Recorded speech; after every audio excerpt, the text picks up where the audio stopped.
Top quality और consistent performance के लिए सिर्फ सिल्वर पंप नाम याद रखना।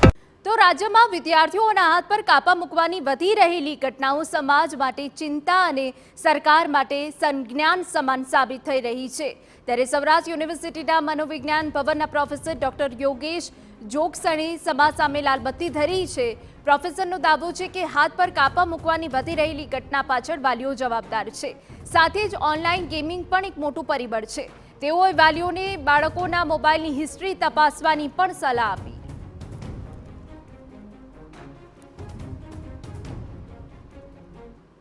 ઘટનાઓની અંદર એવું લાગી રહ્યું છે કે બાળકોને કોઈને કોઈ પ્રકારની મોબાઈલ થ્રુ અથવા તો અન્ય કોઈ પ્રકારની ચેલેન્જ આપવામાં આવી હશે અને એટલા માટે જ બાળકોએ બીજાથી પોતાની જાતને ચડિયાતી સાબિત કરવા માટે એ પોતાના શરીર ઉપર એટલે કે જેને સ્વપીડન મનોવિજ્ઞાનમાં કહે છે એ સ્વપીડન કર્યું હોય।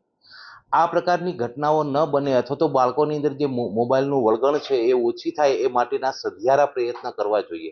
માનનીય શિક્ષણ મંત્રીએ ગઈકાલે જે કહ્યું છે કે એસઓપી લાવશે, તો આ પ્રકારની એસઓપીનું આપણે બધાએ સ્વાગત કરવું જોઈએ।